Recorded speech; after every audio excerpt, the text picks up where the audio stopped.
Hey ladies, calling all entrepreneur women, creatives, visionaries, and builders.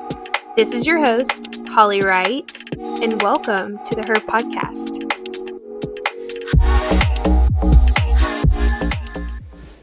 Hey ladies, thanks for listening to the Her Podcast. Thanks for tuning in.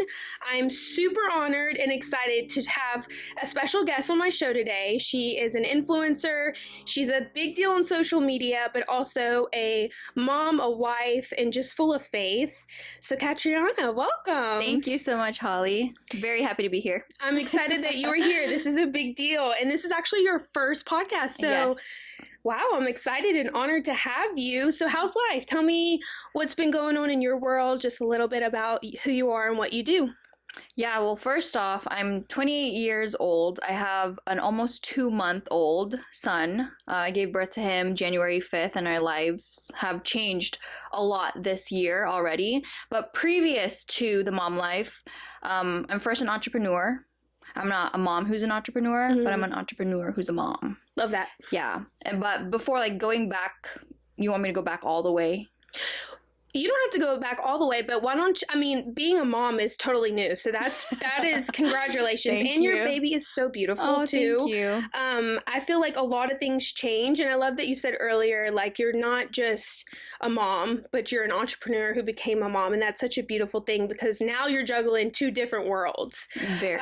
Let's go to fitness. Let's Okay. go, because I feel like as soon as someone goes to your social media, that's the first thing that they see. Yes. So you've built a brand at the intersection of fitness and both entrepreneurship. What was a turning point when you realized your passion could become maybe a profitable business? Let's go back in that journey of what launched that. Yeah, so, well, first, going back to 2016, I didn't want to go to college. I was just fed up with it. Growing up as Filipino Chinese my parents would always push the whole nursing route. And that's something that I didn't want to do. I was already fed up with school right when I graduated high school. And so when I tried to pursue psych tech is what they called it. I don't remember the whole thing. I was like, you know what? Let me just try getting my certification. And then that'll make my parents happy, because I didn't want to go to nursing school. And then I dropped out of college. I met my husband. We were just business partners at the time. So that's when my true entrepreneurship journey started, when I turned 18. And from there, we were part of a travel business. And then fast forward, that went under. We tried doing other things, insurance, and then solar business. That's how we met Abel. And from there, I was also bodybuilding. I started bodybuilding from 2021 to 2023-ish, almost 2024. And at that point, I was already done. I just wanted to live a healthy, happy lifestyle to where I wasn't eating so much or eating very little food and doing so much cardio. I was tired of the bodybuilding season. And then from there, I transitioned to the idea of babe, why don't we just try coaching women? And that's when our fitness coaching launched. It was Q4 of 2023. We were first making 5 to 7K months, and this was just me reaching out to other women on social media who would either interact with my post, or I would just find them on other people's posts, and I literally would just put myself out there and just see who would bite from my messages. And then I would say about almost a year in, a year and a half in, we started making 40K months. Love that. And this is all organic. No paid ads. None of that. That's amazing. Yeah. And that's when my message started getting sharper and sharper and clearer and more polarizing to where it is now. And on top of that, that's how I've been able to grow my social media page from 150,000 to now a little over 700,000 followers in 9 months, with about 31.5 million views in a single month on my social media page. I love that. I love the journey too, because I feel like true entrepreneurship, especially with my past of becoming an entrepreneur, it sounded like to me you wanted more. You felt like there was more. Yeah. And then growing up with the parents who had this status quo of this is it. This is where you're met, and then this is how you're successful. But to me, it sounded like before the whole journey started, or maybe God instilled certain things inside of you, was you kind of knew there's something else. Yeah. And I love that. And I think that relates to true entrepreneurship. I feel like a lot of people either become an entrepreneur early on because something just clicks. Yeah. And it sounded to me like that did. Or later on, they try a bunch of things and then it clicks as well. It clicks now because growing up, I would always be the odd one out. I always was the rebel child, and my parents didn't understand why. I didn't understand why until I gave my life to Christ April 8th of 2018, and my husband introduced Christ to me. That's when I was like, okay, well, I knew I've always wanted to help people, but it wasn't in the nursing field. It was definitely the fitness aspect, because I tell all of my girls, and those who come to me now, who message me, that they love the message of faith. They love how I'm close to God, and how, you know, you go to the gym, you feel good. You go to church, you feel good. It's like you put God and the gym together. It's literally like almost mirrored with the discipline. It's just spiritual discipline and then the physical discipline too. And from there, it's crazy how it's grown, because now I help women become spiritually, mentally, emotionally, and so physically fit. The spiritual aspect comes first. That's the missing ingredient. That's why these women can't figure out why they can't stay disciplined. It's because their spiritual discipline isn't there yet.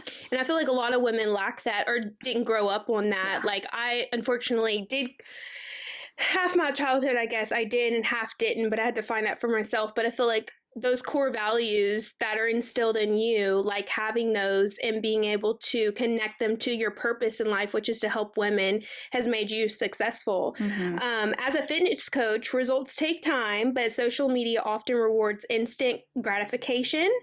How do you manage client expectations while staying authentic online? Yeah, I'm always going to be transparent. The women that I personally work with know exactly how I operate and the standards that I go by.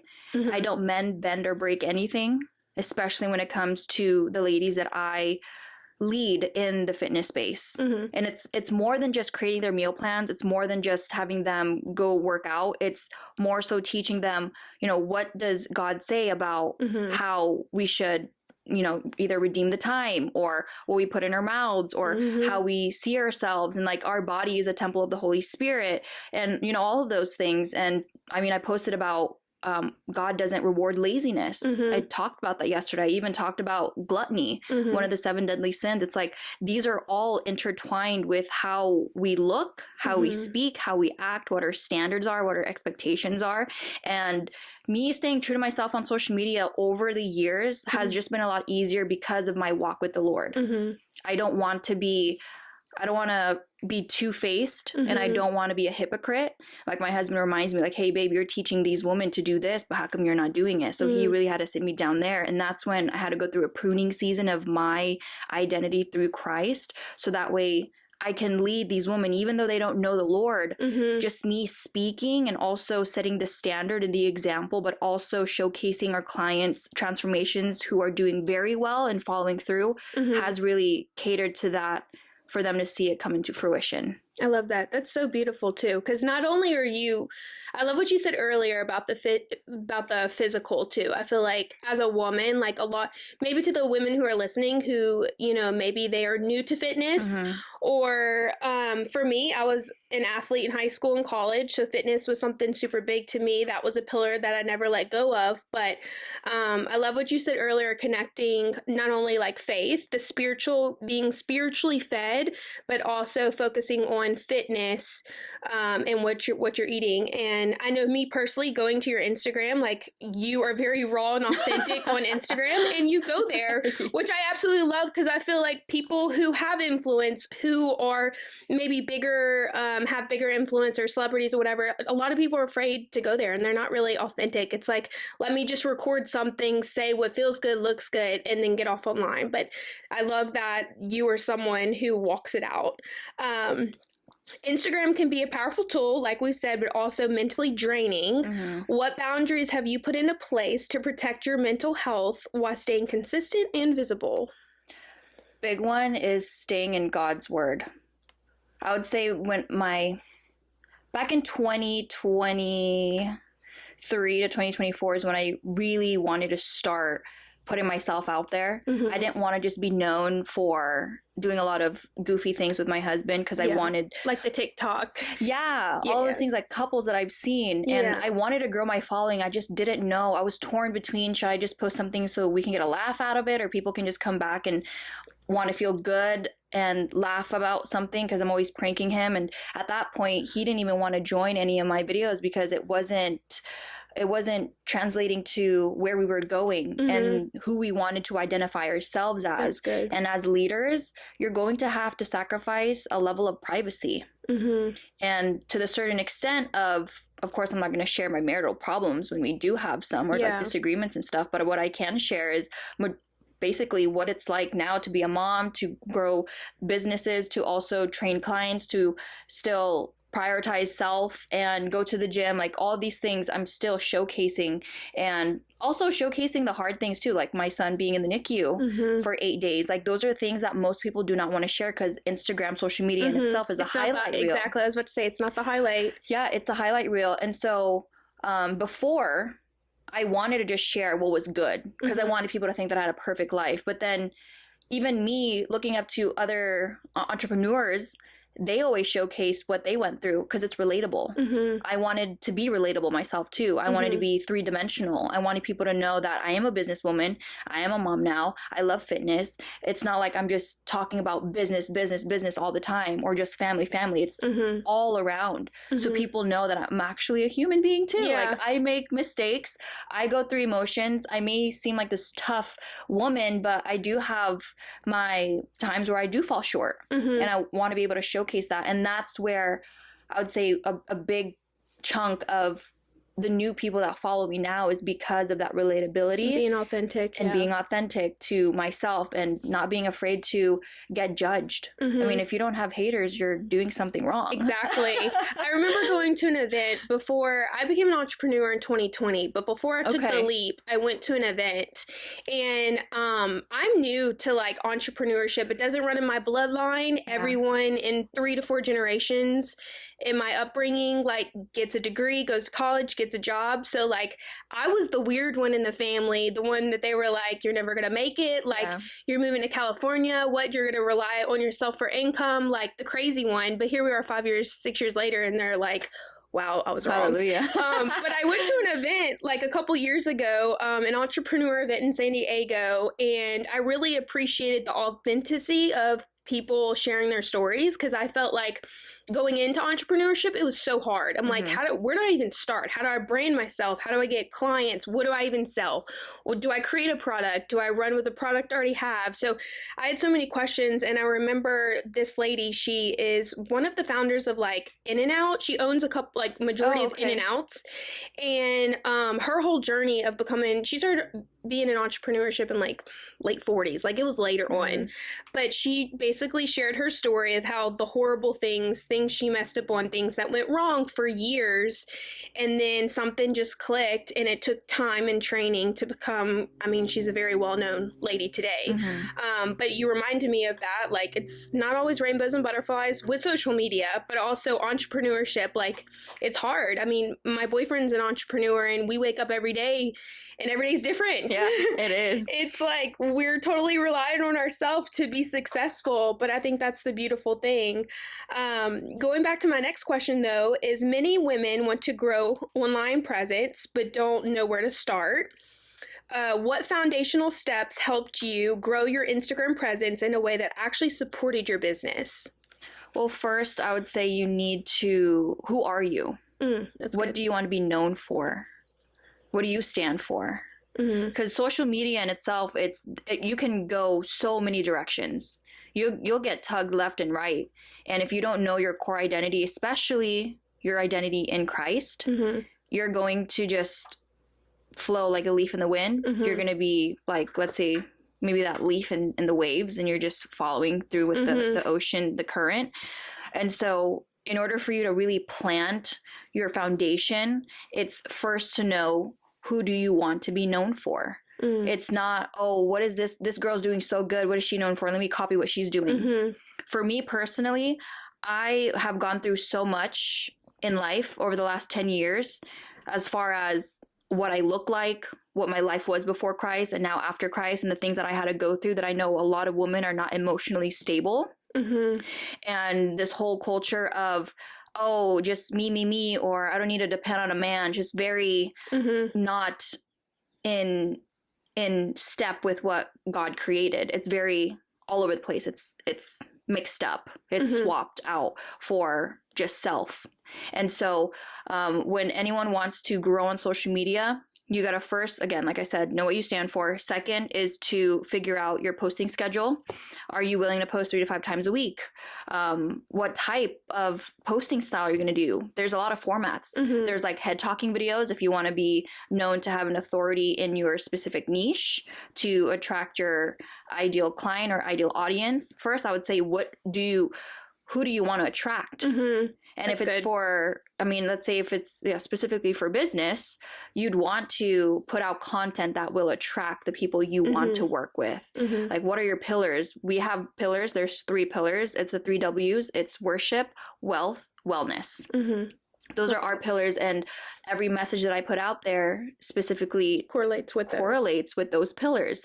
Is there times? So it's like wealth, wellness, talking about how I take care of myself, postpartum. Like, those are the pillars that allow me to not get off track and to still stay within my means of what I want people to know me for. And we post about family things too. And then once you figure out your pillars, then you just got to keep putting yourself out there. And being consistent too.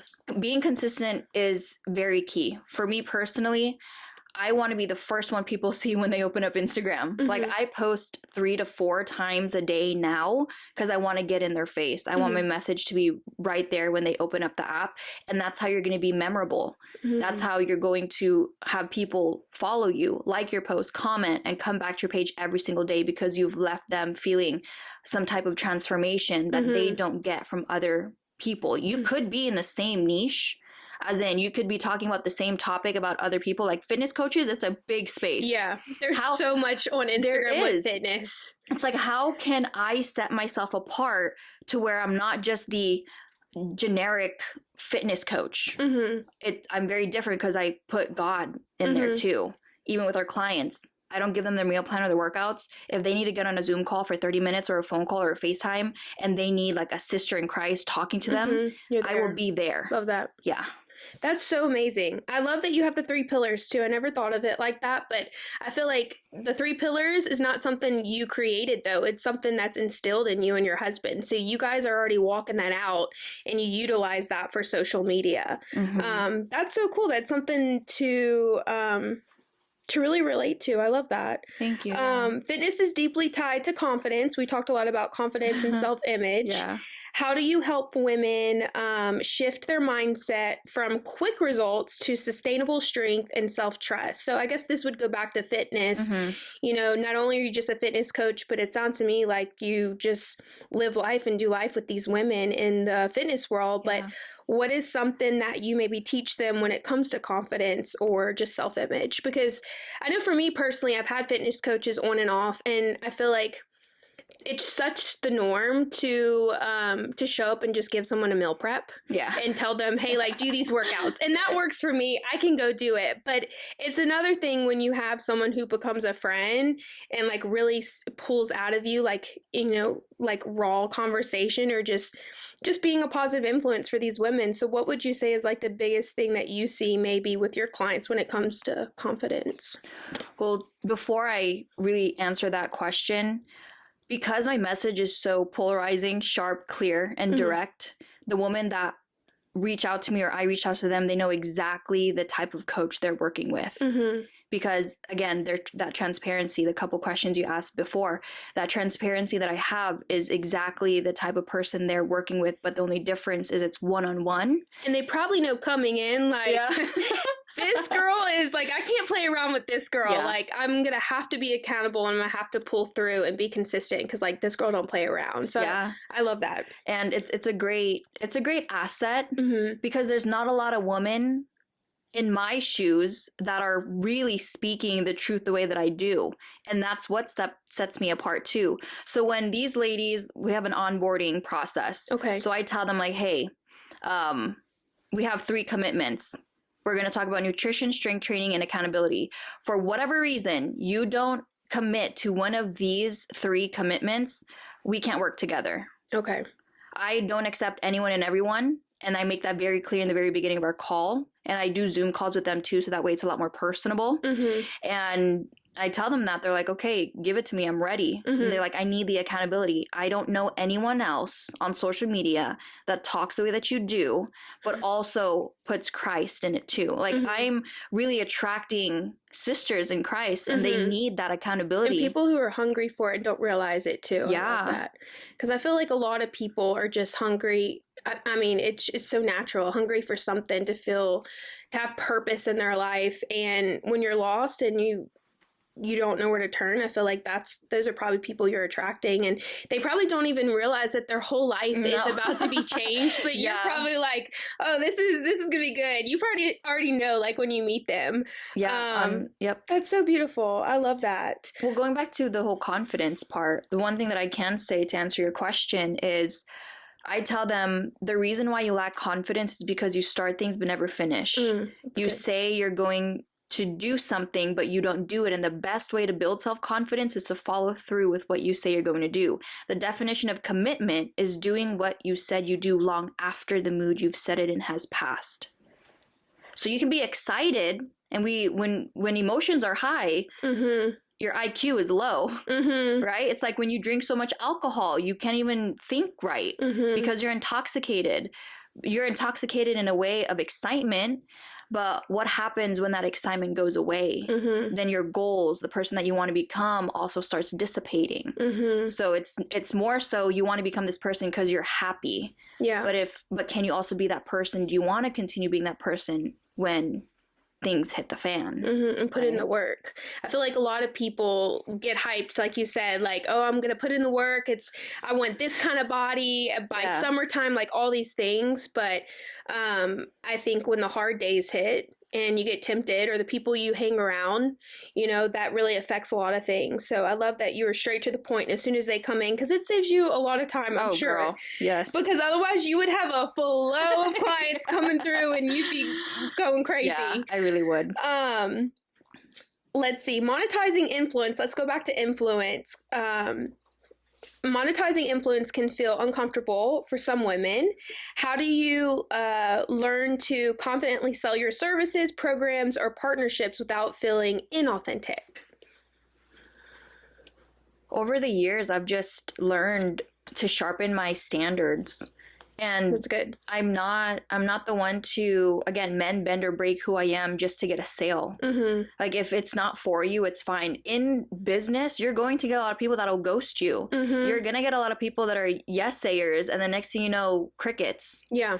And they say one thing and they're so excited about it, and then they hang up. Like, that's the raw, real, and authentic experience with entrepreneurship. Like, you're going to have to go through so many no's to finally get a yes. You have to keep, it's like the water hitting the rock. Once that water hits the rock the first time, it doesn't break, but then the water just keeps going back and forth. Maybe that 1,000th time, it finally breaks the rock. And so for me personally, I had to grow thick skin by all the no's that I've gotten. And because of that, I'm now working with amazing women that want to work with me. And that's why the message that I share, the reason why it's so direct, clear, and polarizing, and I want to piss the audience off. I want to offend the audience because it'll repel people that don't want to work with me in the first place. And most likely, I don't want to work with them either. Save you so much time. Yeah, exactly. And I think having high standards is a beautiful thing. I truly believe God does not call us to settle in any area of our life. Nope. That's something I've had to learn the hard way. But, having those pillars, having those standards, and knowing who you are, and not wavering from different, crowds and people, like, God's going to honor that. And that's only going to bring in the best clients for you. Yes. Going to my next question, trends. Let's go back to social media, because this is such a powerful tool that you have mastered. Trends change constantly on Instagram, but one thing I love about your Instagram is you have a different message, but when I watch your videos, it's just you every time. So your social media doesn't wave back and forth like you said. How do you stay relevant while still staying true to your values, messages, and maybe personal brand? Because I'm sure you have people who tag you, who message you. Maybe share a story with that you've maybe gotten opportunities through that as well through your brand. Well, opportunities business opportunities for sure. Well, going back to our fitness, right? Right now we're at 40K months. Our goal is to make 100K months. Okay. And because of the growth, the virality, the brand in itself, because it's so strong, and I have the receipts to show what I did, because I did it myself. My husband and I just partnered with a marketing agency. Nice. And now I'm the director of brand and viral growth. Okay. And it's going to be specifically in the real estate space. Okay. So now I'm helping team leaders and broker owners basically go viral, and also how to make revenue just off of social media.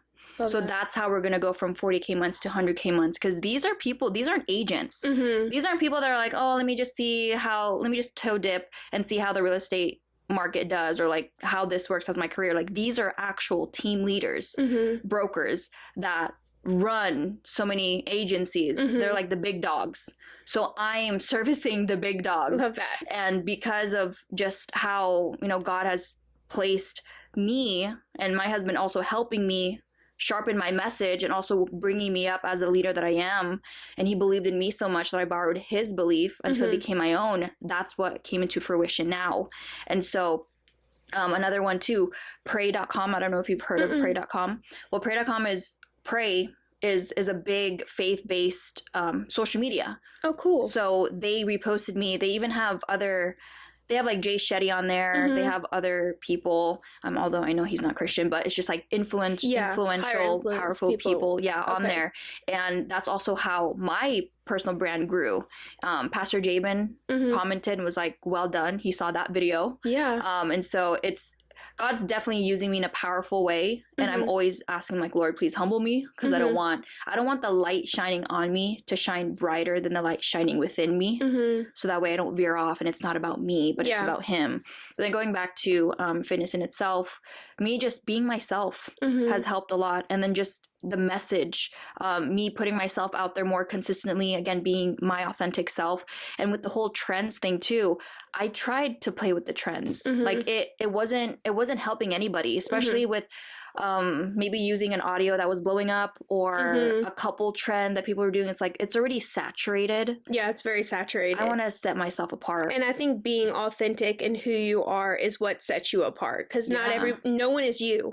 Exactly. And I think that's the beautiful thing of how God created you, singly you, and the purpose that you have for your life is that's what's going to stand you out, and that's what's going to draw people in, because we have too many trends. We have the same videos. Every time I get on Instagram, I'm like, yeah, trends are cool. Like, every now and then I'll post a reel that's like me and my boyfriend go on vacation or something fun, but it's a little saturated. So it's like, don't follow the trend. Become a trend. Yeah. You start your own trend. I love that. Yeah. Let's go to personal before we wrap up. I want to know, just by listening to your story and your heart, it sounds to me like you grew up in this upbringing, and then they expected you to meet this standard. You felt like you wanted more. You said you were the rebel. I can relate to that. And then you jumped into entrepreneurship.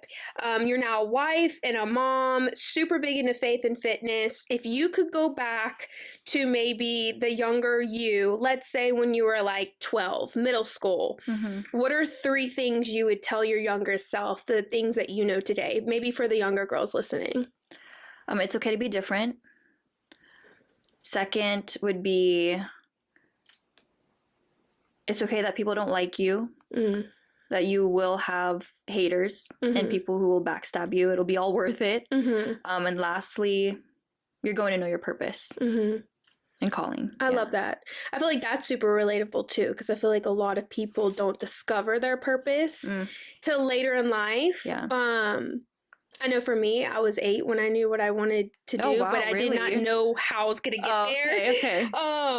I remember being 8 and like had this dream of what I wanted to become, but I had no idea how it was gonna work out, and I went through this whole journey, but here we are. Wow. But yeah, I think going back and looking, sometimes I have to put myself in check with that too. Is like, you literally prayed for this. The other day I was just driving and I just remember like praying for certain things on my vision board, and I had a conversation with my girlfriend over the phone, and she's like, "Hey, you encouraged me to make a vision board because like everything on your board came true." And so after I got off the phone, I was like driving and I just felt really grateful because the things that I prayed for, I'm walking in. But I think sometimes we have to go back to our younger self, our inner self, and kind of look back and the things that we've learned today, who we are today, one, be grateful, but also look back and encourage the younger self. Last question for you as we wrap up. Looking ahead, what's next for you? I know you mentioned that you had mentioned that you are going to go into a space of like realtor and mentoring other people, but what would you say would be the dream for you in 5 years? Wow, in 5 years. I mean, God does say, like, what's the point of worrying about tomorrow when it doesn't add an hour to our life? But it's okay. It's still good to dream. To dream, yeah. Or just with the pillars that he's instilled in you as a mom, as a wife, as a business owner. Yeah, well, I definitely, God willing, we want at least 3 to 4 kids. So maybe in the next 5 years, our family will be complete. Okay. We'll have our forever home to raise the kids in, multiple 6 figures a month. And what else? Maybe more businesses. I would say I would definitely be on stage speaking with the big people, big one. Like, I love Layla Hermosi.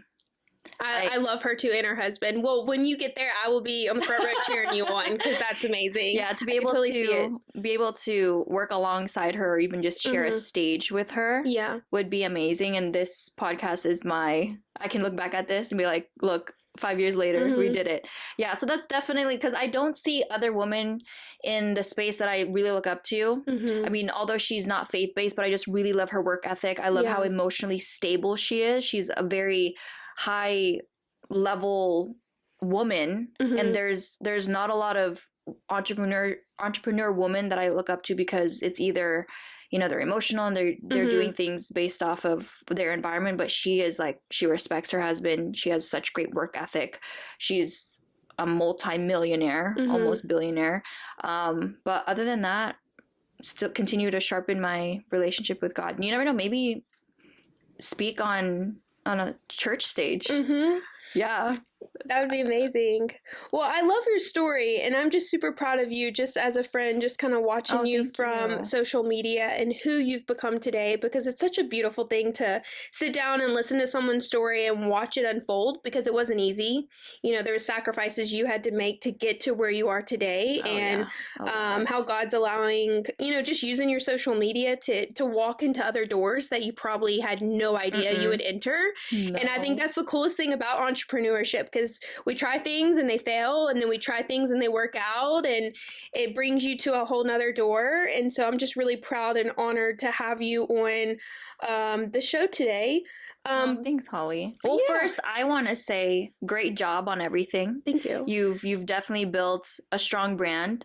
And even though it's my first time hearing your brand, I know that what you're doing is going to impact a lot of women's lives, and the platform, like, God's going to bless you with more and more opportunities for women to share more of their story, and also in return, just help each other grow. Because Her podcast is definitely, there's a reason why it's my very first one too. And definitely incorporating the Lord in there too. So, I mean, also you're a great interviewer. Thank you. And it's just putting our reps and sets in, right? Like, me wanting to also step into this space. You giving me the opportunity is huge. Although we've only met once, it's still, again, the pillar is the Lord. And so He brought us together, and I'm excited to see what He'll do to flourish and grow this brand that's rising up now. Thank you. Well, I so Yeah. appreciate that. And I'm just excited to watch you grow. And Thank you. for the ladies who are listening, make sure you follow her on Instagram. She will be all over our platforms. Connect with her if you're in Vegas or just need an online fitness coach. Yeah. Or just need a I'm mentor here. because she will go there with you. But thanks for tuning in, ladies. And thank you Thank you again so for much. being on the Yeah, Her you're podcast. amazing. And it was just an honor to have you. And ladies, stay tuned for next week. Awesome.